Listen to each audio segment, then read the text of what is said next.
നാടിനൊപ്പം നാട്ടാർക്കൊപ്പം. Loud speaker അറിവിന്റെ ആഘോഷം.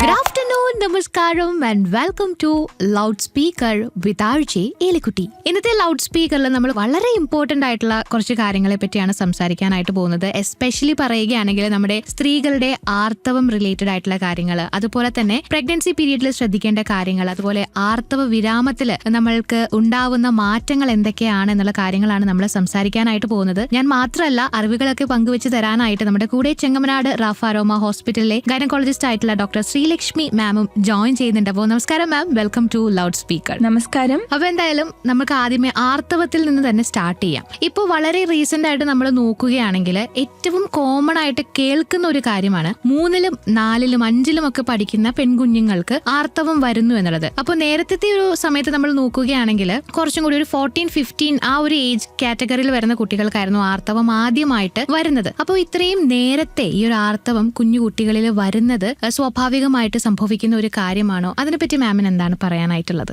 എലിക്കുട്ടി പോയിന്റ് ചെയ്തത് കറക്റ്റ് ആണ്. മുന്നേ നമ്മളുടെയൊക്കെ അമ്മമാരുടെയൊക്കെ പ്രായത്തില് 14-12 വയസ്സുകളിലൊക്കെ ആയിരിക്കും യൂഷ്വലി പീരിയഡ്സ് അല്ലെങ്കിൽ ആർത്തവം ആകുന്നത്. ഇപ്പോൾ നേരത്തെ ആകുന്നതിലെ കാരണം എന്ന് പറഞ്ഞാൽ നമ്മുടെ ബോഡിയിൽ ഒരു പെർട്ടിക്കുലർ ഒരു വെയിറ്റ് ഉണ്ട്, നമ്മുടെ കൊഴുപ്പ് കോശങ്ങളുടെ അളവ്.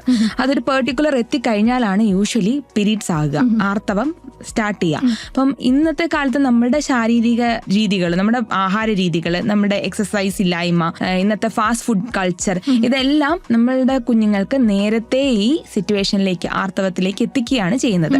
ഇത് നമുക്കിപ്പം പ്രിക്കോഷ്യസ് പ്യൂബർട്ടി എന്ന് പറയും, നേരത്തെ ആർത്തവം ഉണ്ടാകുന്ന ആ ഒരു അവസ്ഥയെ. അതിൽ 10 വയസ്സിന് മുൻപേ തന്നെ പീരീഡ്സ് ആവുന്നതിനാണ് പ്രിക്കോഷ്യസ് പ്യൂബർട്ടി നമ്മൾ കൺസിഡർ ചെയ്യുന്നത്. അപ്പം പ്യൂബർട്ടി റിലേറ്റഡ് ബോഡി ചേഞ്ചസ് ഉണ്ട്, ശാരീരിക മാറ്റങ്ങൾ. അത് 8 വയസ്സിന് മുൻപേ വരുവാണെങ്കിലും പ്രിക്കോഷ്യസ് പ്യൂബർട്ടി എന്ന് കൺസിഡർ ചെയ്യാം. ലൈക്ക് ബ്രസ്റ്റ് ഉണ്ടാകുന്നത്, ബ്രസ്റ്റ് ഡെവലപ്മെന്റ്, ശരീരത്തെ ഗുഹ്യഭാഗങ്ങളിൽ കക്ഷത്തും ഗുഹ്യഭാഗത്തുമൊക്കെ മുടി, രോമങ്ങൾ കിളിക്കുന്നത്, ഇതെല്ലാം ആ പ്യൂബർട്ടി സമയത്ത് ഉണ്ടാകുന്ന ചേഞ്ചസ് ആണ്. അത് 8 വയസ്സ് ഉള്ള കുട്ടികൾക്ക് കാണുന്നതും അബ്നോർമലാണ്. ഇങ്ങനെയുണ്ടെങ്കിൽ നമ്മുടെ ആർത്തവത്തിന് റിലേറ്റഡ് ആയിട്ട് ബ്രെയിനിൽ ഹൈപ്പോതലാമസ് എന്ന് പറഞ്ഞൊരു ഏരിയ ഉണ്ട്, പിറ്റ്യൂട്ടറി എന്ന് പറഞ്ഞൊരു ഗ്രന്ഥി ഉണ്ട്, പിന്നെ ഓവറിയിലെ ചില ഹോർമോൺസ് ഉണ്ട്. അപ്പോൾ ഇവിടെ എല്ലാം ഉള്ള ചെറിയ തകരാറുകൾ, മാത്രമല്ല മറ്റു തൈറോയ്ഡ് ഗ്രന്ഥിയിലെ അബ്നോർമാലിറ്റീസ്, ഇതെല്ലാം ഇതിന് കാരണമാകാൻ സാധ്യതയുണ്ട്. അപ്പോൾ 8 വയസ്സിന് മുന്നേ പ്യൂബർട്ടൽ ചേഞ്ചസ്, ബോഡി ചേഞ്ചസ് വരികയോ 10 വയസ്സിന് മുന്നേ പീരിയഡ്സ് വരികയാണെങ്കിൽ ഉറപ്പായിട്ട് നിങ്ങളൊരു എൻഡോക്രൈനോളജിസ്റ്റിനെയോ അല്ലെങ്കിൽ ഗൈനക്കോളജിസ്റ്റിനെയോ കാണേണ്ടതുണ്ട്. അപ്പോൾ അതുപോലെ തന്നെ ഇമ്പോർട്ടൻ്റ് ആണ് ലേറ്റ് ആയിട്ട് പീരീഡ്സ് ആവാതിരിക്കുന്നതും. അതായത് ഒരു 13 വയസ്സായിട്ടും ബ്രസ്റ്റ് ഡെവലപ്മെന്റ് ഉണ്ടാകുന്നില്ല, അല്ലെങ്കിൽ 15 വയസ്സായിട്ടും പീരീഡ്സ് ആവുന്നില്ല, അതും അബ്നോർമലാണ്.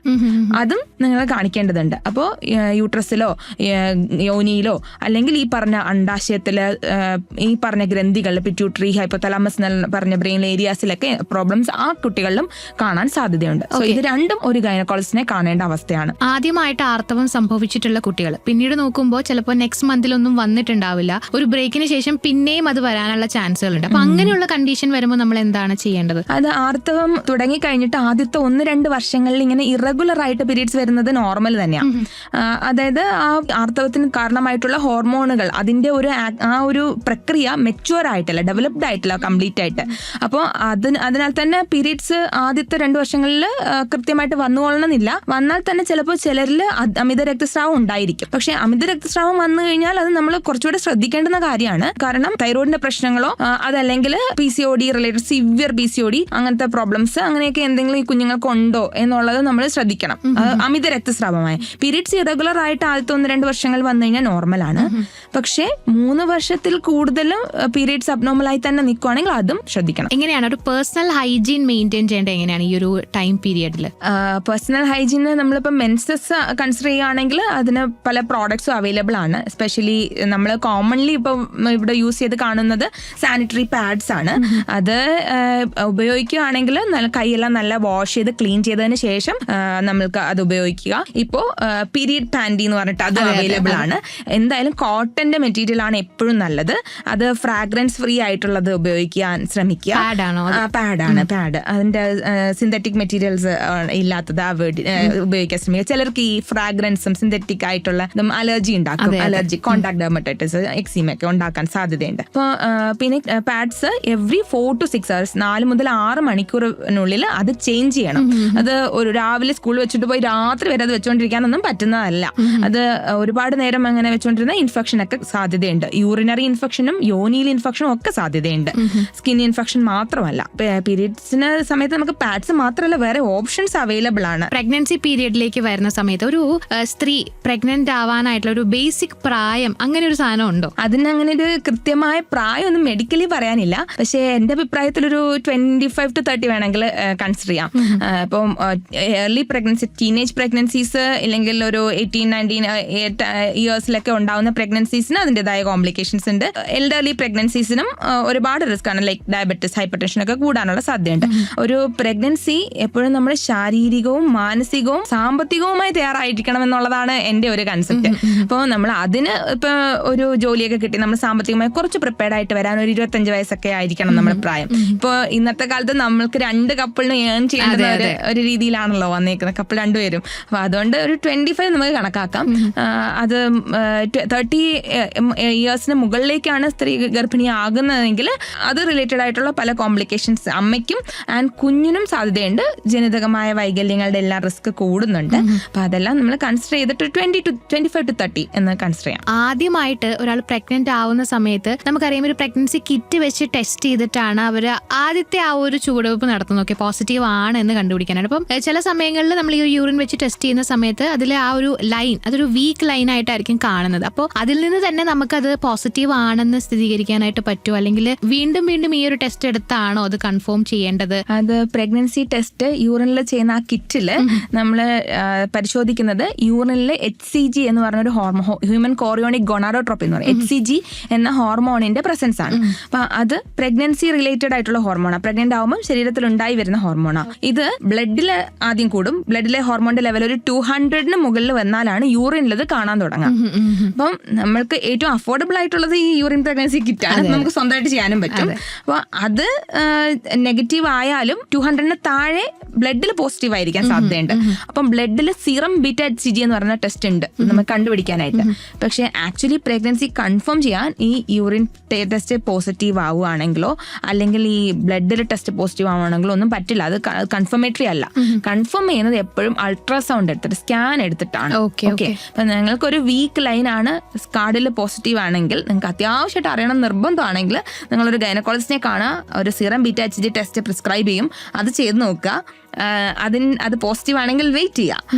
ആ ബീറ്റ HCGയുടെ വാല്യൂ 1500-നും 2000-നും ഒക്കെ മുകളിൽ വന്നാലേ നമുക്ക് സ്കാനിൽ കാണാനായിട്ട് പറ്റും. അപ്പം വെയിറ്റ് ചെയ്യുക. ചിലപ്പോൾ നിങ്ങളോട് ഗൈനക്കോളജിസ്റ്റ് പറയും 2 ആഴ്ച കഴിഞ്ഞിട്ട് സ്കാൻ എടുത്താൽ മതി എന്ന് പറയും. വെയിറ്റ് ചെയ്ത് നോക്കുക. ആദ്യമായിട്ട് പ്രഗ്നന്റ് ആവുന്ന സമയത്ത് ആ ഒരു ഇനീഷ്യൽ സ്റ്റേജ് ഉണ്ടല്ലോ, അപ്പൊ ആ ഒരു സമയത്ത് ഒരു പ്രഗ്നന്റ് ലേഡി എന്തൊക്കെ കാര്യങ്ങളിലാണ് ശ്രദ്ധിക്കേണ്ടത്? ശരിക്കും പറഞ്ഞാൽ ആദ്യത്തെ 3 മാസം നമ്മുടെ ഡയറ്റ്, വ്യായാമം, ഉറക്കം ഇതാണ് മെയിൻ ആയിട്ട് ശ്രദ്ധിക്കേണ്ടത്. ഡയറ്റ് നമ്മളെപ്പോഴും പ്രഗ്നൻസിയിൽ ഒരു സ്പ്ലിറ്റ് മീൽസ് എടുക്കുന്നതാണ്. യൂഷ്വലി അത് ഡയബറ്റിക് ആൾക്കാരാണ് പറയുക. പക്ഷെ എല്ലാവർക്കും തന്നെ ഉപയോഗമുള്ള ഒരു കാര്യമാണ് സ്പ്ലിറ്റ് മീൽസ്. ചെറിയ അളവിൽ കൂടുതൽ തവണകളായിട്ട് ആഹാരം കഴിക്കുക. ഒരു 5-6 തവണയായിട്ട് ആഹാരം കഴിക്കുക. ആഹാരം കഴിക്കുമ്പോൾ എപ്പോഴും ന്യൂട്രീഷ്യസ് ആയിട്ടുള്ള ബാലൻസ്ഡ് സമീകൃത ആഹാരം നമ്മൾ ചൂസ് ചെയ്യണം. അതിനകത്ത് ഷുഗറിന്റെ കണ്ടന്റ് കുറവുള്ള ആഹാരങ്ങൾ എടുക്കുന്നതാണ് എപ്പോഴും പ്രഗ്നൻസിയിൽ നല്ലത്. ആൻഡ് പ്രോട്ടീൻ കൂടുതലായിട്ട് വേണം. കാരണം ഷുഗർ നമ്മൾ ഡയറക്റ്റ് ബേബിക്ക്, കുഞ്ഞിന് വേണ്ടിയിട്ടുള്ള ന്യൂട്രിയൻ്റ് ആയിട്ട് അങ്ങോട്ട് കൊടുത്തോണ്ടിരിക്കുകയാണ്. ശരീരത്തിൽ നമുക്ക് പ്രോട്ടീനും ലിപ്പിഡ്, അതായത് കൊഴുപ്പും കൂടുതലായിട്ട് വേണം. അത് അമ്മയ്ക്ക് വേണ്ടിയിട്ട് അതാണ് നമ്മൾ ഉപയോഗിച്ചുകൊണ്ടിരിക്കുന്നത്. അതൊരു സാക്രിഫൈസ് ആണ് pregnancy throughout, even postpartum. കുഞ്ഞായി കഴിഞ്ഞാലും അങ്ങനെയാണല്ലോ, അമ്മമാരെപ്പോഴും സാക്രിഫൈസ് ആണല്ലോ. അപ്പം നമുക്കപ്പം ഷുഗർ കണ്ടന്റ് ഉള്ള ഫുഡ് കഴിക്കുന്നതിനോടൊപ്പം തന്നെ അതിനെക്കാട്ടി ഇമ്പോർട്ടൻ്റ് ആണ് പ്രോട്ടീനും കൊഴുപ്പും അടങ്ങിയ ആഹാരം. കൊഴുപ്പ് എന്ന് പറഞ്ഞാൽ ബാഡ് കൊളസ്ട്രോൾ അല്ല ഞാൻ ഉദ്ദേശിച്ചത്. നട്ട്സ്, മുട്ട പോലുള്ള പാല്, പാടയൊക്കെ ഉള്ള പാല്, അതൊക്കെ പോലുള്ള ഹെൽത്തി ആയിട്ടുള്ള ഓൾട്ടർനേറ്റീവ്സ് ആണ് ഞാൻ ഉദ്ദേശിക്കുന്നത്. അപ്പൊ അതൊക്കെ കഴിക്കുക. പിന്നെ ആക്റ്റീവ് ആയിട്ടിരിക്കുക. പ്രഗ്നൻസിയിൽ ബെഡ് റെസ്റ്റ് എടുക്കേണ്ടുന്നതിൻ്റെയോ ഒന്നും ആവശ്യമൊന്നുമില്ല. പിന്നെ മനസ്സിന് സന്തോഷമുള്ള കാര്യങ്ങളൊക്കെ ചെയ്യുക. പാട്ട് കേൾക്കുക, യാത്ര ചെയ്യുന്നതും പ്രശ്നമില്ല. നമുക്ക് ഡാൻസ് ഒക്കെ ചെയ്യുന്നവരാണെങ്കിൽ അത് ചെയ്യാനും ഒരു കുഴപ്പമില്ല. അങ്ങനെ എല്ലാ കാര്യങ്ങളിലും നമുക്ക് ചെയ്യാം. പ്രഗ്നൻസിയിൽ ഒരു റെസ്ട്രിക്ഷനും ഇല്ല, അൺലെസ് നിങ്ങൾക്ക് എന്തെങ്കിലും ബ്ലീഡിങ്ങോ അബ്ഡോമിനൽ പെയിനോ അങ്ങനെ എന്തെങ്കിലും കോംപ്ലിക്കേഷൻ കോംപ്ലിക്കേഷൻസ് ഉണ്ടെങ്കിൽ, അല്ലെങ്കിൽ ചിലപ്പോൾ ചിലരുടെ പ്ലസന്റ മറുപുള്ള താഴെയായിരിക്കും. അപ്പൊ അങ്ങനത്തെ കോംപ്ലിക്കേഷൻസ് ഉണ്ടെങ്കിൽ നിങ്ങളോട് ഗൈനക്കോളജിസ്റ്റ് സജസ്റ്റ് ചെയ്യും, ഇത് പാടില്ല, യാത്ര പാടില്ല, അല്ലെങ്കിൽ ഹെവി ആക്ടിവിറ്റീസ് ഒന്നും പാടില്ല, അങ്ങനെ അഡ്വൈസ് ചെയ്യുകയാണെങ്കിൽ അതെല്ലാം ശ്രദ്ധിക്കേണ്ടതാണ്. അതർവൈസ് പ്രഗ്നൻസിയിൽ അങ്ങനെ റെസ്ട്രിക്ഷൻസ് ഒന്നും പ്രത്യേകിച്ചില്ല. ഡോക്ടർ, അതുപോലെ ഈ ഒരു മെൻസ്ട്രൽ സൈക്കിൾ എന്ന് പറഞ്ഞാൽ എന്താണ്? അതിൽ തന്നെ ഗർഭധാരണത്തിന് ഏറ്റവും സാധ്യതയുള്ള ഒരു സമയം ഏതാണെന്ന് പറഞ്ഞുതരാമോ? ഈ മെൻസ്ട്രൽ സൈക്കിൾ എന്ന് പറയുന്നത് ഒരു പീരീഡ്സിന്റെ ഡേ 1 മുതൽ അടുത്ത പീരീഡ് ആവുന്നവരെയുള്ള ആ ഒരു ഡ്യൂറേഷൻ. ഓക്കെ, ഈ സമയത്ത് നമ്മുടെ ശരീരത്തിൽ ഒരുപാട് ഹോർമോണൽ ചേഞ്ചസ് ഉണ്ടാവും. അതുപോലെ തന്നെ 2 മെയിൻ പ്രക്രിയകൾ നടക്കുന്നുണ്ട്. ഒന്ന് അണ്ടാശയത്തിൽ അണ്ടം ഡെവലപ്പ് ആവുക, പിന്നെ യൂട്രസിനകത്ത് ഒരു പ്രഗ്നന്റ് ആവാൻ സാധ്യതയുള്ള ഒരു സ്ത്രീ ആയതുകൊണ്ട് തന്നെ ആ പ്രഗ്നൻസിയെ സ്വീകരിക്കാൻ വേണ്ടി യൂട്രസ് തയ്യാറാവുക. ഇങ്ങനെ 2 പ്രോസസ്സ് നടക്കുന്നുണ്ട്. അപ്പൊ അണ്ടാശയത്തിലാണെങ്കിൽ ഇപ്പോൾ അണ്ടം ചെറിയ കുരുക്കളായിട്ടാണ് ഉണ്ടാവുക. ഒരു പീരീഡിൽ ഒരു അണ്ടമാണ് ഡെവലപ്പ് ചെയ്ത് വരിക. ഓക്കെ, ഓവുലേഷന് വേണ്ടിയിട്ട്, അണ്ടവിസർജനത്തിന് വേണ്ടിയിട്ട്. അപ്പം ആദ്യത്തെ 14 ദിവസങ്ങളിൽ നോർമൽ ഒരു 28 ഡേ ഡ്യൂറേഷനുള്ള ഒരു സൈക്കിളുള്ള ഒരു സ്ത്രീക്ക് ആദ്യത്തെ 14 ദിവസങ്ങളിൽ ഈ അണ്ടം ഡെവലപ്പായി വരും. അതേപോലെ തന്നെ യൂട്രസിൽ കുറേ ബ്ലഡ് വെസൽസ് ഒക്കെ വന്ന് യൂട്രസിന്റെ ഇന്നർ ഒരു ലെയറിൽ നല്ല തിക്നെസ് ഉണ്ടാകും. ഓക്കെ, അതേ സമയത്ത് ഈ 14 ദിവസം എത്തുമ്പം അണ്ടവിസർജനം അഥവാ ഓവുലേഷൻ നടക്കും. ഓക്കെ, ഓവുലേഷൻ നടന്നു കഴിഞ്ഞാൽ ആ പീരീഡിൽ നമ്മൾ കൺസീവ് ആവുന്നില്ല എന്നിരിക്കട്ടെ, അപ്പോൾ ആ അണ്ടം നമ്മുടെ ബോഡിയിലേക്ക് തന്നെ അങ്ങ് അബ്സോർബ് ചെയ്യാണ്. പിന്നെ ആ പ്രഗ്നൻസിക്ക് വേണ്ടി തയ്യാറായ യൂട്രസിന്റെ ആ ലൈനിങ് ഫുൾ ഷെഡ് ചെയ്ത് പോവാണ്. അതാണ് അടുത്ത പീരീഡ്സ് എന്ന് പറയുന്നത്. ഓക്കെ, അപ്പം ഇതിനിടയിൽ പ്രഗ്നന്റ് ആവാനുള്ള സാധ്യത ഉള്ള സമയം എന്ന് പറഞ്ഞാൽ ഈ അണ്ടവിസർജനം നടക്കുന്ന ആ ഒരു ഡേറ്റ് ആണ്. അപ്പം അതെങ്ങനെ കണ്ടുപിടിക്കാം എന്ന് ചോദിച്ചു കഴിഞ്ഞാൽ നമുക്ക് ഇതിന്റെ കാൽക്കുലേഷൻ കുറച്ച് ടീഡിയസ് ആണ്. അപ്പം നമ്മൾ ആ ഒരു നമ്മുടെ പീരീഡ്സ് എല്ലാം കറക്റ്റായിട്ട് കലണ്ടറിൽ മാർക്ക് ചെയ്ത് വെക്കുക. അതിൽ 6 സൈക്കിൾസ് എടുക്കുക, നമ്മുടെ പ്രീവിയസ് 6 പീരീഡ്സ് എടുക്കുക. അതിൽ ഏറ്റവും ഷോർട്ടസ്റ്റ് ഏതാണ്, ഏറ്റവും ലോങ്ങസ്റ്റ് ഏതാണെന്ന് നോക്കണം. ഷോർട്ടസ്റ്റ് 18 കുറയ്ക്കുക, ലോങ്ങസ്റ്റ് 11 കുറയ്ക്കുക. അപ്പം നമുക്ക് 2 വാല്യൂ കിട്ടും. യൂഷ്വലി അത് നോർമൽ പീരീഡ്സ് ഒക്കെ ഉള്ളവർക്ക് ഒരു 8 to 18 അങ്ങനെയൊക്കെ ആയിരിക്കും. ഓക്കെ, അപ്പം അത് നോക്കിക്കഴിഞ്ഞാൽ നമുക്ക് ആ സൈക്കിളിന്റെ 8ാം ദിവസം മുതൽ 18ാം ദിവസം വരെ നമുക്ക് ട്രൈ ചെയ്യാം. അപ്പൊ പ്രഗ്നന്റ് ആവാൻ സാധ്യത കൂടുതലാണ്. അതർ ഡേയ്സ് നമുക്ക് സേഫ് ആണ്. കോണ്ടാക്ട് ഉണ്ടെങ്കിലും കോയിറ്റസ് ഉണ്ടെങ്കിലും പ്രഗ്നൻസിയുടെ ഉള്ള ചാൻസ് കുറവാണ്. പക്ഷെ ഇതിങ്ങനെ കാൽക്കുലേഷൻ ഇത്തിരി ഡിഫിക്കൽട്ട് ആണെന്ന് തോന്നുന്നില്ലേ? അതിനിപ്പം നമുക്ക് ഒരുപാട് ആപ്സ് അവൈലബിൾ ആണ്. ഇപ്പം ഫ്ലോ എന്നൊക്കെ പറഞ്ഞിട്ട് ഒരുപാട് സ്മാർട്ട് ഫോൺ ഉപയോഗിക്കുന്നവർക്ക് ആപ്സ് അവൈലബിൾ ആണ്. അപ്പൊ അതിൽ നമ്മൾ സൈക്കിൾ കൃത്യമായിട്ട് റെക്കോർഡ് ചെയ്ത് വെച്ചാൽ മതി. അവർ തന്നെ കാണിക്കും നമ്മുടെ സേഫ് പീരീഡ്സ് ഏതാണ് എന്നുള്ളത്. അത് വെച്ചിട്ട് തന്നെ നമുക്ക് ട്രൈ ആവുന്നുണ്ട്. പക്ഷെ ഈ മെത്തേഡ്സ് ഒരിക്കലും ഒരു പ്രഗ്നൻസി ആവാതിരിക്കാനുള്ളൊരു കോൺട്രാസെപ്ഷൻ, ഗർഭനിരോധന മാർഗമായിട്ട് അവലംബിക്കാനേ പാടില്ല. കാരണം അതിന് ഫെയിലിയർ റേറ്റ്സ് ഒരുപാട് കൂടുതലാണ്. കാരണം ഒരു ബോഡിയും ഒരേപോലെ എല്ലാ മാസവും ആക്ട് ചെയ്യില്ല. അപ്പൊ അതുപോലെ തന്നെ നമ്മളിപ്പോ പ്രഗ്നന്റ് ആയിട്ടുണ്ടെങ്കിൽ എല്ലാ അമ്മമാരുടെയും ഏറ്റവും വലിയ ആഗ്രഹം എന്ന് പറയുന്നത് ഒരു നോർമൽ ഡെലിവറി നടക്കുക എന്നുള്ളതാണ്. പക്ഷെ അത് സാധ്യമാക്കുക എന്ന് പറയുന്നത് നമുക്ക് ആ ഒരു പ്രൊസീജിയറിലൂടെ കടന്നു പോയാലാണ് എന്തൊക്കെ കോംപ്ലിക്കേഷൻസ് വരാനുള്ള സാധ്യത ഉണ്ട് എന്നൊക്കെ അറിയാനായിട്ട് സാധിക്കുക. എങ്കിലും പോലും ഒരു സുഖപ്രസവത്തിന് നമ്മൾ എങ്ങനെയാണ് തയ്യാറെടുക്കേണ്ടത്? അപ്പം സുഖപ്രസവം എന്ന് പറയുന്നതിന് ആദ്യം മാനസികമായിട്ട് തയ്യാറെടുക്കണം. എല്ലാ കേസിലും എലിക്കുട്ടി പറഞ്ഞത് വളരെ ശരിയാണ്. എല്ലാ കേസിലും നമുക്ക് നോർമൽ ഡെലിവറി അഡ്വൈസബിൾ അല്ല. അപ്പൊ അത് ഡോക്ടർ തന്നെ പറയും, നിങ്ങൾക്ക് വജൈനൽ ഡെലിവറി പറ്റത്തില്ല, സിസേറിയൻ സെഷനിലേക്ക് പോകണം എന്നുള്ളത് പറയും. ലൈക്ക് അതിന് ഒരുപാട് ഇൻഡിക്കേഷൻസ് ഉണ്ട്. കാരണം മുന്നേ ഒരു സിസേറിയൻ ചെയ്തവര് ഇപ്പം കോംപ്ലിക്കേഷൻ ഉള്ള ഏതെങ്കിലും ഒരു പ്രഗ്നൻസി ആണെങ്കിൽ, അല്ലെങ്കിൽ കുഞ്ഞിന്റെ തല തിരിഞ്ഞ് ഇരിക്കുന്ന, തല മുകളിലും ഇടുപ്പ് താഴെയുള്ള അവസ്ഥ, ബ്രീച്ച് പൊസിഷൻ എന്ന് പറയും. ആ ബ്രീച്ചിനോടൊപ്പം എന്തെങ്കിലും കോംപ്ലിക്കേഷൻസ് ഉണ്ടെങ്കിൽ, അല്ലെങ്കിൽ മറുപിള്ള താഴെയുള്ള കേസുകൾ, അങ്ങനെ പല കേസുകളുണ്ട് നമുക്ക് വജൈനൽ ഡെലിവറി പറ്റാത്തത്. ഇനി വജൈനൽ ഡെലിവറി പറ്റുന്ന ലോ റിസ്ക് ഒരു പേഷ്യന്റിന് നമുക്ക് ചെയ്യാവുന്ന കാര്യം എന്ന് വെച്ച് കഴിഞ്ഞാൽ നമ്മൾ മാനസികമായി ഒന്നാമത് നമ്മൾ ഡെലിവറിക്ക് തയ്യാറെടുത്തിരിക്കണം. ഡെലിവറി ഉള്ള ആ പ്രോസസ്സ് എന്താണെന്ന് നമ്മൾ ഡോക്ടറോട് സംസാരിച്ച് മനസ്സിലാക്കി അതിന് പൂർണ്ണമായി തയ്യാറെടുത്തിരിക്കണം. ആൻഡ് ഡെലിവറിക്ക് ഒരു ഡേറ്റിന് നമ്മൾക്ക് 1-2 മാസം മുന്നേ തന്നെ നമുക്ക് എക്സസൈസ് സ്റ്റാർട്ട് ചെയ്യാം. പ്രഗ്നൻസിയിൽ ആക്റ്റീവ് ആയിരിക്കണം, നന്നായിട്ട് വെള്ളം കുടിക്കണം, പ്ലസ് എക്സസൈസ്. അതിൽ സ്ക്വറ്റിംഗ് എക്സസൈസ് ആണ് ഏറ്റവും ഇമ്പോർട്ടൻറ്റ്. അതോടൊപ്പം നിപ്പിൾ സ്റ്റിമുലേഷൻസ് ചെയ്യാം, നിപ്പിൾ മസാജസ്.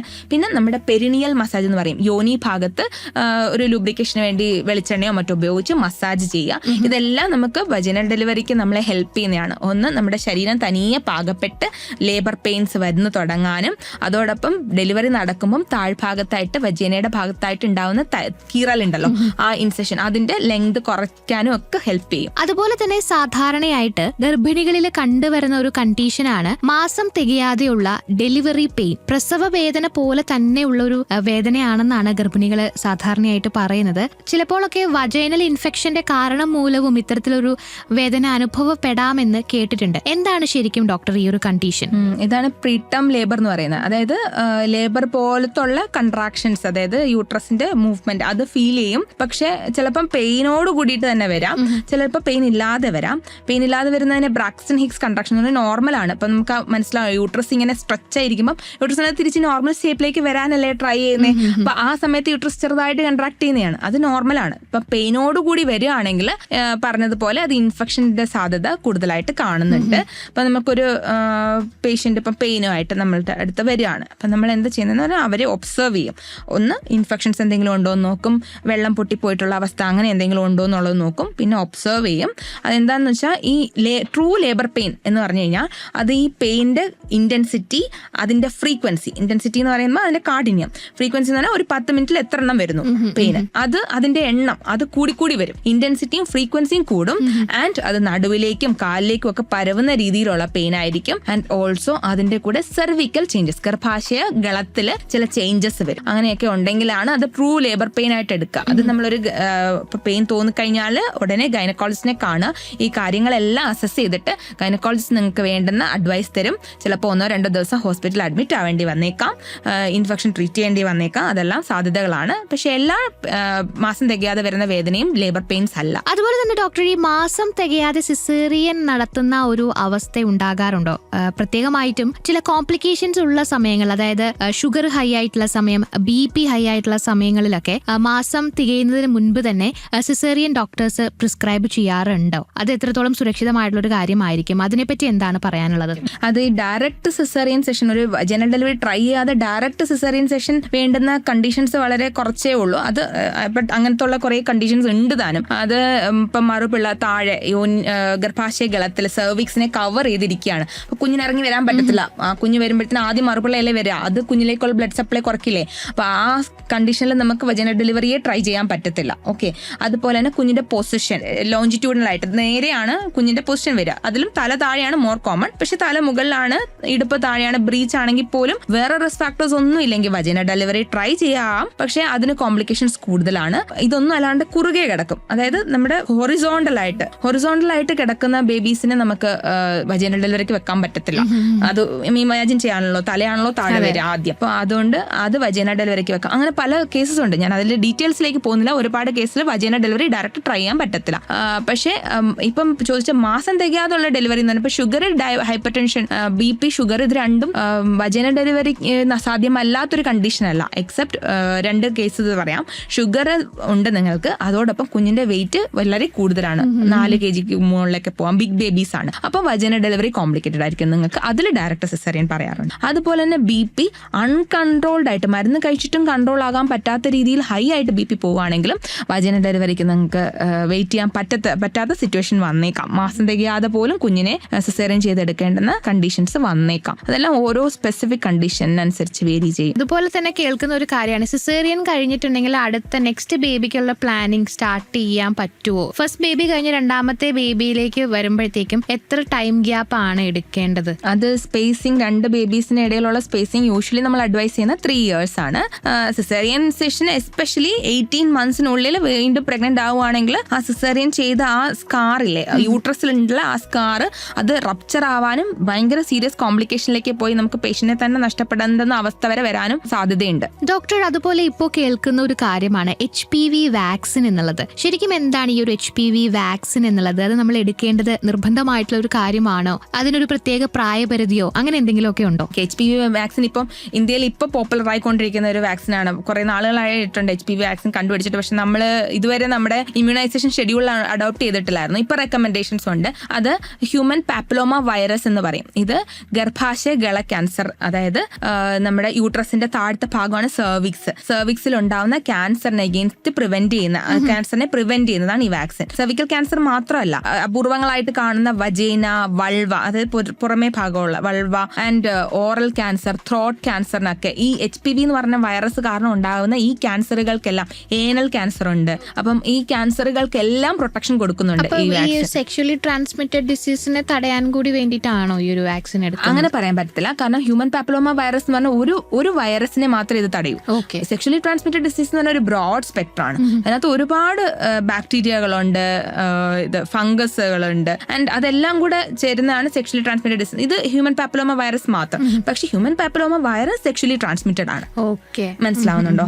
അപ്പം ഈ ഹ്യൂമൻ പാപ്പിലോമ വൈറസ് എന്ന് പറയുന്നത് പല സ്പീഷീസ് ഉണ്ട്, പല വെറൈറ്റീസ് ഉണ്ട്. അപ്പം അതില് മോർ കോമൺ ആയിട്ട് അവൈലബിൾ ആയിട്ടുള്ള വെറൈറ്റീസിന് എഗെയിൻസ്റ്റ് ആണ് നമുക്ക് വാക്സിൻ ഉണ്ടാക്കിക്കുന്നുള്ളത്. അതുകൊണ്ട് തന്നെ അതിന്റെ എഫക്റ്റീവ്നെസ് എന്ന് പറയുന്നത് ഏകദേശം ക്യാൻസറിനെ ഒരു 85 മുതൽ 90% വരെ പ്രിവെന്റ് ചെയ്യുന്നുണ്ട്. അത്രയ്ക്ക് ഇഫക്റ്റീവ് ആണ് ഈ സാധനം എന്ന് പറയുന്നത്. അപ്പൊ നമ്മൾ യൂഷ്വലി അത് എടുക്കേണ്ടുന്നത് ഒരു 9 to 14 ഇയേഴ്സിനാണ് ഐഡിയലി എടുക്കേണ്ടത്. പക്ഷെ നമുക്ക് 9 to 14 ഇയേഴ്സ് ആണെങ്കിൽ 2 ഡോസ് മതി എന്നുള്ളതാണ്. പക്ഷേ സെക്ഷൽ ആക്ടിവിറ്റി സീരിയസ് ആയിട്ട് നമ്മൾ എടുക്കേണ്ടതാണോ? അല്ല, രണ്ട് ഡോസാ. അത് ആദ്യം ഇപ്പൊ ഇന്ന് എടുത്തു കഴിഞ്ഞാൽ 6 മാസം കഴിഞ്ഞിട്ട് 1 ഡോസ്, 2 ഡോസുകൾ. അതാണത്. ഇപ്പം 9 to 14 ഇയേഴ്സിന് 2 ഡോസ് മതി. പക്ഷെ 14 ഇയേഴ്സിന് മുകളിലോട്ട് 3 ഡോസ് വേണം. അത് ഡേ 1 എടുത്തു കഴിഞ്ഞാൽ 2 മന്ത്സ് കഴിഞ്ഞിട്ട് 6 മന്ത്സ് കഴിഞ്ഞിട്ട് അങ്ങനെ 3 ഡോസസ്. അതാണ് ജസ്റ്റ് ലൈക്ക് നമ്മളുടെ കുഞ്ഞുങ്ങൾക്ക് വാക്സിൻ എടുക്കത്തില്ലേ 1.5 മാസം 2.5 മാസം 3.5 മാസം എന്ന് പറയുന്നത് അതുപോലെ തന്നെ.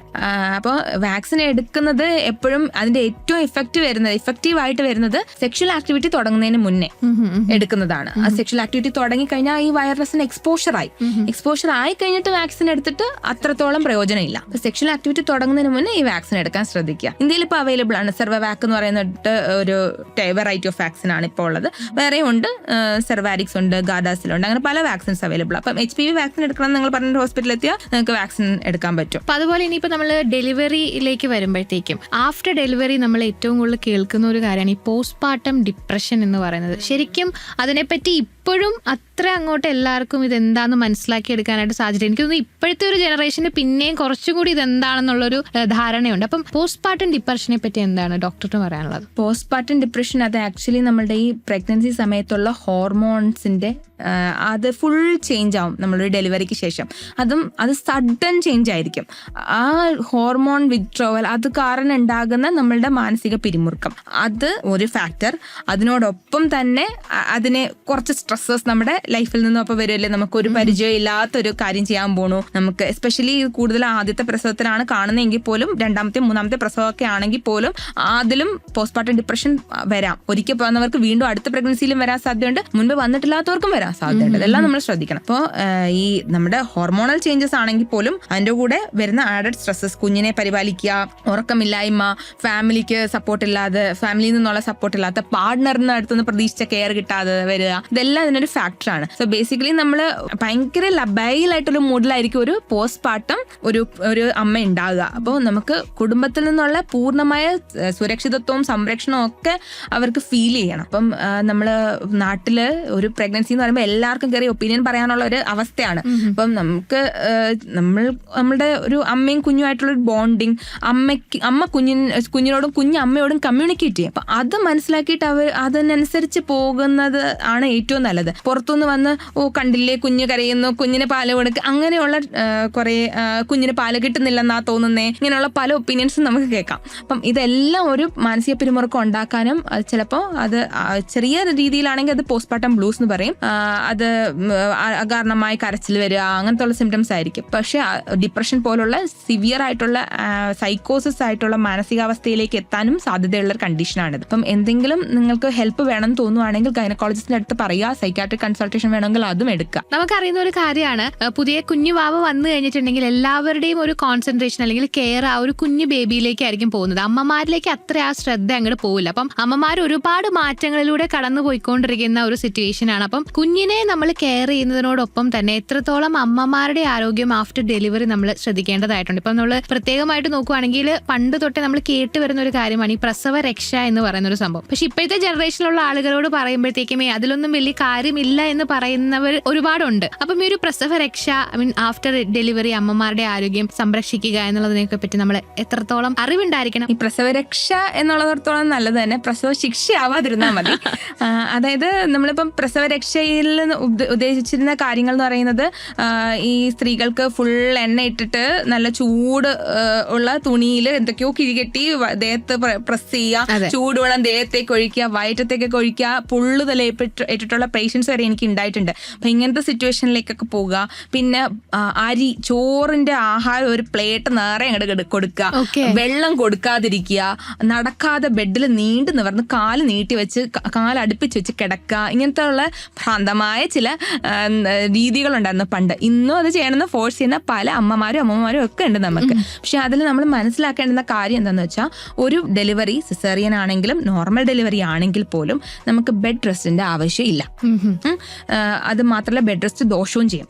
അതായത് നമ്മൾക്ക് പ്രഗ്നൻസിയുടെ സമയത്ത് ആ ചേഞ്ചസ് ഒന്നും നമ്മൾക്ക് മാറിയിട്ടില്ല. കുറേ നമ്മുടെ ബോഡിയിൽ ചേഞ്ചസ് ഇപ്പോഴും അതുപോലെ തന്നെ നിൽപ്പുണ്ട്. പ്രഗ്നൻസിയുടെ സമയത്തുള്ള ഹൈപ്പർ കോയാഗുലബിൾ സ്റ്റേറ്റ് എന്ന് പറയും, അതായത് രക്തം കട്ട പിടിക്കാൻ സാധ്യതയുള്ള അവസ്ഥ അതപ്പോഴും നിലനിൽക്കുന്നുണ്ട്. ഇപ്പൊ ഡെലിവറിക്ക് ശേഷം നമ്മളിങ്ങനെ ഒരേ രീതിയിൽ അങ്ങനെ കിടക്കുകയാണെങ്കിൽ അതിനുള്ള സാധ്യത കൂടുകയാണ്. ഇമ്മൊബിലൈസേഷൻ ഇൻക്രീസസ് റിസ്ക് ഓഫ് ഇതാണ് ഇത് ത്രോംബസ് ഉണ്ടാവാൻ, രക്തം കട്ട പിടിക്കാനുള്ള റിസ്ക് കൂടുതലാണ്. അപ്പൊ അതുകൊണ്ട് ഒരേ കിടപ്പ് കിടക്കാൻ പാടില്ല.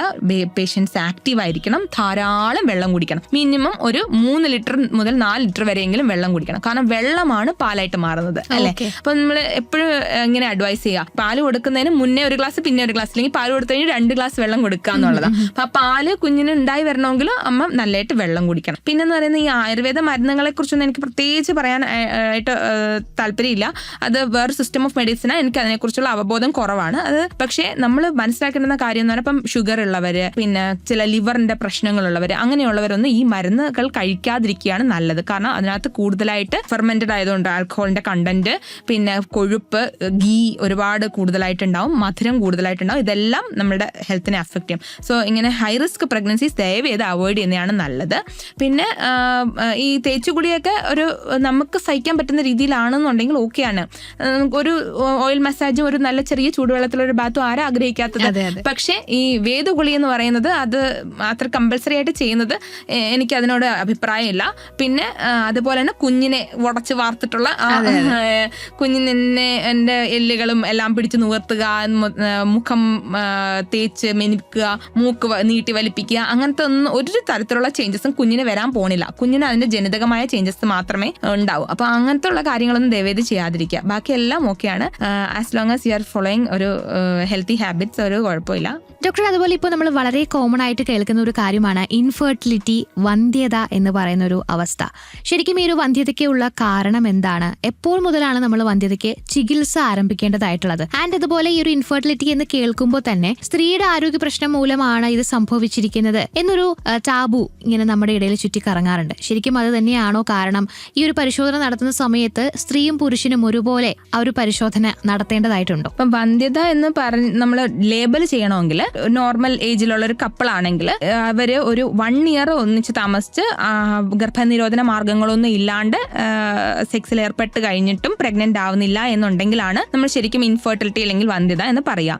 പക്ഷേ ഇതിപ്പം ഒരു ഏജ്ഡ് ആയിട്ടുള്ള കപ്പിളാണ്, ഒരു 30 ഇയേഴ്സ് പ്ലസ് ആയിട്ടുള്ള ഫീമെയിൽ, 35 ഇയേഴ്സ് പ്ലസ് ആയിട്ടുള്ള മെയിൽ ആണെങ്കിൽ പോലും, അല്ലെങ്കിൽ ഓൾറെഡി പീരീഡ് സംബന്ധമായ എന്തെങ്കിലും പ്രശ്നങ്ങളുള്ളവർ, ഇറഗുലർ പീരീഡ്സ് ഉള്ളവർ, അവർക്കൊക്കെ 6 മാസം കഴിഞ്ഞിട്ട് പ്രഗ്നന്റ് ആയില്ലെങ്കിൽ ഇവാലുവേറ്റ് ചെയ്ത് തുടങ്ങണം. ഓക്കെ, അപ്പം അങ്ങനെ എന്തെങ്കിലും പ്രോബ്ലം ഉള്ളവർ. ഇൻഫെർട്ടിലിറ്റി കോസ് അത് ശരിക്കും പറഞ്ഞാൽ 40% കോസ് പുരുഷന്മാരിലാണ്. അപ്പൊ നിങ്ങളൊരു ഇൻഫെർട്ടിലിറ്റി വന്ധ്യത പ്രോബ്ലത്തിനായിട്ട് ഒരു ഗൈനക്കോളജിസ്റ്റിനെ കാണാൻ പോവാണെങ്കിൽ ഉറപ്പായിട്ട് നിങ്ങൾ കപ്പിളായിട്ടായിരിക്കും പോകേണ്ടുന്നത്. നമ്മൾ ഏത് ട്രീറ്റ്മെന്റ് തുടങ്ങുന്നതിന് മുന്നേയും നമ്മൾ പുരുഷന്മാരെയും സ്ത്രീകളെയും ഇവാലുവേറ്റ് ചെയ്യും. അതായത് പുരുഷന്റെ ബീജ പരിശോധന എല്ലാ കപ്പിൾസിനും നമ്മൾ ചെയ്യും. അതുപോലെ സ്ത്രീയുടെ ഹോർമോൺ പരിശോധന, സ്കാൻ പരിശോധന, ഇത് ചെയ്തതിന് ശേഷമാണ് നിങ്ങൾക്ക് വന്ധ്യത പ്രശ്നങ്ങൾ ഉണ്ടോ എന്ന് കണ്ടുപിടിക്കുന്നതും അതിന് ചികിത്സിക്കുന്നതും. വന്ധ്യത പ്രശ്നങ്ങൾ ഇത് മാത്രമല്ല, മെയിൽ പ്രോബ്ലംസ് കൺസിഡർ ചെയ്യുകയാണെങ്കിൽ erectile problems, erectile dysfunction, ejaculatory problems എന്ന് പറയും. ഉദാഹരണത്തിനും ഇജാക്കുലേറ്റ് ചെയ്യുന്നതിന്റെ പ്രോബ്ലംസും വരാൻ സാധ്യതയുണ്ട്. അപ്പം അത് അങ്ങനെയുള്ളവർക്കും നമുക്ക് ട്രീറ്റ്മെന്റ് അവൈലബിൾ ആണ്, ഒരുപാട് ട്രീറ്റ്മെന്റ്സ് അവൈലബിൾ ആണ്. അപ്പം if you are having A problem, ഒരു പ്രോബ്ലം ഉണ്ടെന്ന് തോന്നുവാണെങ്കിൽ ഉറപ്പായിട്ട് ഒരു ഗൈനക്കോളജിസ്റ്റിനെ സമീപിച്ച് നിങ്ങൾ കൺസൾട്ട് ചെയ്യുക, സംസാരിക്കുക. എല്ലാത്തിനും ഇപ്പം ചികിത്സകൾ ഉണ്ടെന്ന് മനസ്സിലാക്കുക. ഡോക്ടർ, അതുപോലെ തന്നെ ഡെലിവറി ഒക്കെ കഴിഞ്ഞ സ്ത്രീകളിൽ കുറച്ച് നാൾ കഴിയുമ്പോഴത്തേക്കും ഗർഭപാത്രം താഴേക്ക് ഇറങ്ങി വരുന്നത് പോലെ ഒരു അവസ്ഥ അനുഭവപ്പെടുന്നുണ്ട് എന്ന് കേൾക്കാറുണ്ട്. ഈ ആണുങ്ങളിൽ ഹെർണിയൊക്കെ വരുന്നത് പോലെ തന്നെ ഈ വജൈന അല്ലെങ്കിൽ യോനിയുടെ ഒരു തടിപ്പ് ഇറങ്ങി വരുന്നത് പോലെ ഒരു തോന്നൽ ഉണ്ടാവുന്നു. ഒരുപാട് നിന്ന് വർക്ക് ചെയ്യുന്ന ആളുകളിലാണ് ഇത്തരത്തിലൊരു കണ്ടീഷൻ വരുന്നത് എന്ന് നമ്മൾ കേൾക്കാറുണ്ട്. ശരിക്കും എന്താണ് ഈ ഒരു കണ്ടീഷൻ? എന്താണ് നമ്മൾ അതിന് വേണ്ടിയിട്ട് എടുക്കേണ്ട പ്രിക്വേഷൻസ് ഒക്കെ? അതെ, അത് പ്രൊലാപ്സ് എന്ന് പറയും കണ്ടീഷന്. അതെന്താണെന്ന് വെച്ചാൽ നമുക്ക് യൂഷ്വലി അത് കാണുന്നത് ഈ പറഞ്ഞ പോലെ പ്രൊലോങ്ഡ് സ്റ്റാൻഡിങ് ഒരു കോസ് തന്നെ. അത് കൂടാതെ അതിനെക്കാട്ടും ഇമ്പോർട്ടന്റ് ആയിട്ട് കുറെ നീണ്ടു നിൽക്കുന്ന ചുമ, ക്രോണിക് ആയിട്ട് കോഫ് വരിക, പിന്നെ കോൺസ്റ്റിപ്പേഷൻ, മലമുറുക്കം ഉണ്ടാകുക. അപ്പൊ അതിനുവേണ്ടി നമ്മൾ ഒരുപാട് പ്രഷർ കൊടുക്കുന്നത്. യൂഷ്വലി ഈ അബ്ഡോമൻ ഇല്ലേ, വയറിലെ പ്രഷർ ബിൽഡ് ചെയ്യുന്ന, അത് കൂടുന്ന സിറ്റുവേഷൻസിലാണ് ഇത് കൂടുതലായിട്ട് വരിക. അതുപോലെ തന്നെയാണ് ഒബിസിറ്റി, വണ്ണം, അമിതവണ്ണം. എപ്പോഴും വയറ്റിലെ പ്രഷർ കൂടുമല്ലേ, അപ്പൊ അങ്ങനത്തെ ഉള്ള കണ്ടീഷൻസിലാണ് കൂടുതലായിട്ട് വരിക. പിന്നെ അതേപോലെ തന്നെ താഴത്തെ യൂട്രസിനെ പിടിച്ചു നിർത്തുന്ന ചില ലിഗമെന്റ്സ്, ആ പേശികളുണ്ട്, താഴത്തെ പേശികൾ, പെരിനിയൽ മസിൽസ് എന്ന് പറയും. ആ പേശികൾ വീക്ക് ആവുന്നത് യൂഷ്വലി മാസമുറ നിന്ന് കഴിഞ്ഞവരിൽ ഈസ്ട്രജന്റെ അഭാവം കാരണം ആ പേശികൾ വീക്ക് ആയിരിക്കും. അത് കാരണം ബലക്കുറവ് കാരണമാണ് താഴോട്ട് ഈ തള്ളൽ അനുഭവപ്പെടുന്ന പ്രൊലാപ്സ് എന്ന് പറയും. അപ്പൊ അതിനകത്ത് ഗർഭപാത്രത്തിന്റെ താഴെ യോനിയുണ്ട്. യോനിയുടെ ഭിത്തിക്കാണ് ഈ ഇടിവ് സംഭവിക്കുന്നത്. യോനിയുടെ മുൻഭാഗത്താണ് മൂത്രസഞ്ചി ഇരിക്കുന്നത്, യോനിയുടെ പിൻഭാഗത്താണ് മലസഞ്ചി, റെക്ടം ഇരിക്കുന്നത്. ഓക്കെ, സോ ഈ ഇടിവ് സംഭവിക്കുമ്പം മൊത്തത്തില് യൂട്രസ് താഴോട്ടിറങ്ങും, യോനിയും താഴോട്ടിറങ്ങും. അതോടൊപ്പം തന്നെ ആ ഫ്രണ്ടിലും ബാക്കിലുള്ള മൂത്രസഞ്ചി, മലസഞ്ചിയിലും ഈ തള്ളൽ വരും. അപ്പൊ അതുകൊണ്ട് തന്നെ നമുക്ക് ചിലർക്കത് ഒരു സ്റ്റേജ് 3 പോയി കഴിഞ്ഞാൽ ഇത് യോനിക്ക് പുറത്തേക്ക് തള്ളി നിൽക്കുന്ന രീതിയിൽ വരെ വരാറുണ്ട്. അപ്പൊ അതിന് സർജറീസ് മാത്രമേ ഉള്ളൂ അതിന് കറക്ഷൻ ആയിട്ട് ചെയ്യാൻ പറ്റുന്നത്. താഴ്ഭാഗത്തൂടെ തന്നെ സർജറി ചെയ്യാൻ പറ്റുന്നതാണ്. ഇത് ശ്രദ്ധിക്കാവുന്ന കാര്യങ്ങൾ എന്ന് പറഞ്ഞാൽ ഇനീഷ്യലി നമുക്ക് തോന്നുന്നത് താഴോട്ടൊരു ഇറക്കം പോലെ, ഒരു തള്ളൽ പോലെ നമുക്കൊരു ഫീല് വരും. അപ്പോൾ ചിലപ്പോൾ നടുവിന് കഴപ്പ്, വേദനയൊക്കെ കാണും. അപ്പോൾ ഒരു ഗൈനക്കോളജിനെ കാണാൻ ഇവാലുവേറ്റ് ചെയ്യുക, നിങ്ങൾക്ക് തള്ളലിന്റെ പ്രോബ്ലം ഉണ്ടോ എന്ന് നോക്കുക. ഉണ്ടെങ്കിൽ അത് വളരെ മിനിമൽ സ്റ്റേജസിലൊക്കെ തന്നെ ചെയ്തു തുടങ്ങിയ വളരെ എഫക്റ്റീവ് ആയിട്ടുള്ള ഒരു കീഗൽസ് എക്സസൈസ് എന്ന് പറഞ്ഞ വ്യായാമമുണ്ട്. അത് പെരിനിയൽ മസിൽസിനെ ശക്തിപ്പെടുത്താനുള്ള വ്യായാമമാണ്. അപ്പൊ അതെന്താ ചെയ്യുന്നതെന്ന് പറഞ്ഞാൽ നമ്മൾ യൂറിൻ പാസ് ചെയ്തതിന് ശേഷം നമുക്ക് യൂറിനൊക്കെ പാസ് ചെയ്യാൻ തുടങ്ങുമ്പോൾ നമ്മൾ പിടിച്ചു വെക്കില്ലേ, മൂത്രം പിടിച്ചു വെക്കത്തില്ലേ, ആ ഒരു രീതിയിൽ താഴത്തെ പെരിനിയൽ പേശികളെ നമ്മൾ മുറുക്കുക. അപ്പൊ അത് മൂത്രം ഒഴിച്ച് നമ്മൾ ഫ്രീ ആയിട്ട് ഇരിക്കുമ്പോൾ വേണം അത് ചെയ്യാൻ. അങ്ങനെ മുറുക്കുക, പേശിയിൽ അങ്ങനെ ടൈറ്റ് ആക്കിയിട്ടൊരു 5 മുതൽ 10 സെക്കൻഡ് വരെ ഇങ്ങനെ ഹോൾഡ് ചെയ്യുക, എന്നിട്ട് റിലാക്സ് ആക്കുക. അത് റിപ്പീറ്റഡ് ആയിട്ട് ഒരു 10 to 20 ടൈംസ് രാവിലെയും വൈകിട്ടും ഒക്കെ ചെയ്താൽ താഴത്തെ പേശികളുടെ ബലം കൂടാം. അത് ഒരു ദിവസം കൊണ്ടൊന്നും വരുന്ന ചേഞ്ചസ് അല്ല, ഒരു 3 months ഒക്കെ കണ്ടിന്യൂസ് ചെയ്യുമ്പോൾ അങ്ങനെ ബലം കൂടും. നമ്മൾ ഈ ബോഡി ബിൽഡിംഗ് ചെയ്യുന്നത് പോലെയാണ്, മസിൽസിനെ ശക്തിപ്പെടുത്തുകയാണ്. അപ്പൊ തള്ളൽ കുറച്ചൊക്കെ നമുക്ക് ഒന്ന് കൺട്രോളിൽ കൊണ്ടുവരാൻ പറ്റും. പിന്നെ ഒരു ചെറിയ തരത്തിലുള്ള തള്ളലൊക്കെ ആണെന്നുണ്ടെങ്കിൽ നമുക്ക് റിങ്സ് ഒക്കെ ഉണ്ട്, അത് നമുക്ക് സപ്പോർട്ട് കൊടുക്കാൻ പറ്റുന്ന രീതിയിൽ പെസറി എന്ന് പറയും, അത് ഉണ്ട്. പക്ഷെ വലിയ തള്ളലുകൾക്ക് സർജറി തന്നെ വേണ്ടി വരും. അതുപോലെ തന്നെ ഈ ആർത്തവ വിരാമത്തോട് അടുത്തുകൊണ്ടിരിക്കുന്ന ആളുകൾ, ഇപ്പൊ നമ്മൾക്ക് പീരിയഡ്സ് ഉണ്ടാവുന്ന സമയത്ത് ആദ്യം വരുന്നു, പിന്നെ 2-3 മാസം ബ്രേക്ക് ആവുന്നു, പിന്നെ വരുന്നത് നമ്മൾ കണ്ടു. അതുപോലെ തന്നെയാണല്ലോ ഈ ആർത്തവ വിരാമം സംഭവിക്കുന്ന സമയത്ത് 1 മാസം വരുന്നു, പിന്നെ 1 മാസം അത് നിൽക്കുന്നു, ആൻഡ് 2-3 മാസം കഴിഞ്ഞ് പിന്നെയും ആർത്തവം സംഭവിക്കുന്നു. പക്ഷെ ആ സമയത്ത് ഓവർ ബ്ലീഡിങ്ങിനുള്ളൊരു ചാൻസ് കൂടി കാണുന്നുണ്ട്. ശരിക്കും അതിപ്പോ ആർത്തവ വിരാമത്തിന്റെ ഒരു സിംറ്റം ആണോ അതോ മറ്റൊരു കണ്ടീഷൻ ആയിരിക്കും? അതെന്തായിരിക്കും ഡോക്ടർ? അത് 2 രീതിയിലും കാണാറുണ്ട്. ഒന്ന് നേരത്തെ പീരീഡ്സ് 3 ആഴ്ച കൂടുമ്പോൾ 2 ആഴ്ച കൂടുമ്പോൾ ഒക്കെ പീരീഡ്സ് വരുന്നതും കാണാറുണ്ട്.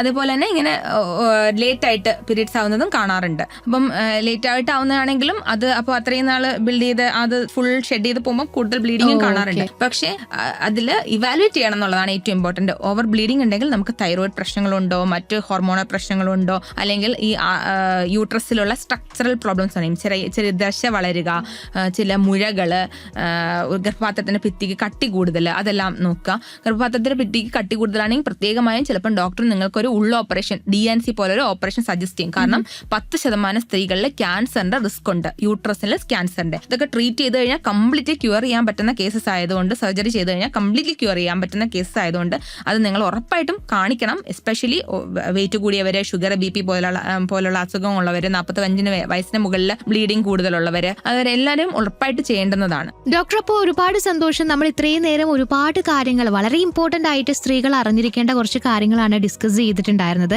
എന്നിരുന്നാൽ പോലും ഇൻ ജനറൽ സ്ത്രീകളോട് പറയാനായിട്ടുള്ള ഒരു മെസ്സേജ് എന്താണ്? എനിക്ക് വിമൻ ഹെൽത്ത് എന്ന് പറഞ്ഞപ്പോഴത്തേന് പെട്ടെന്ന് ഓർമ്മ വന്നത് നമ്മുടെ ഹെൽത്തിന്റെ ഡെഫിനിഷനാണ്. അത് സമ്പൂർണ്ണമായിട്ടുള്ള ശാരീരിക, മാനസിക, സാമൂഹിക ആരോഗ്യം. നമുക്ക് സ്ത്രീകളുടെ കാര്യത്തിൽ ലൈംഗിക ആരോഗ്യം കൂടെ അതിന്റെ കൂട്ടത്തിൽ ചേർക്കേണ്ടതുണ്ട്. ഈ സമ്പൂർണ്ണമായ ശാരീരിക, മാനസിക, സാമൂഹിക, ലൈംഗിക ആരോഗ്യമാണ് ഒരു സ്ത്രീക്ക് നമ്മൾ അത് പരിപാലിക്കുകയാണ് ഏതൊരു ഗൈനക്കോളജിസ്റ്റിന്റെ ലക്ഷ്യം. അപ്പോൾ ഇവിടെ നമുക്ക് വേണ്ടുന്ന ഈ ടാബു ടോപ്പിക്സ് ആണ് വിമൻ ഹെൽത്ത് എന്ന് പറയുന്ന റിലേറ്റഡ് എല്ലാ ടോപ്പിക്സ് തന്നെ. അതിനെക്കുറിച്ചുള്ള ഒരു ഓപ്പൺ കമ്മ്യൂണിക്കേഷൻ ആണ് നമ്മൾ എന്റർടൈൻ ചെയ്യേണ്ടത്. അപ്പം നിങ്ങളെപ്പോലുള്ള FM പ്ലാറ്റ്ഫോംസും മറ്റ് സോഷ്യൽ മീഡിയ പ്ലാറ്റ്ഫോംസും എല്ലാം ഈ ടോപ്പിക്സ് കൊണ്ടുവരുന്നതിൽ ഒരുപാട് സന്തോഷമുണ്ട്.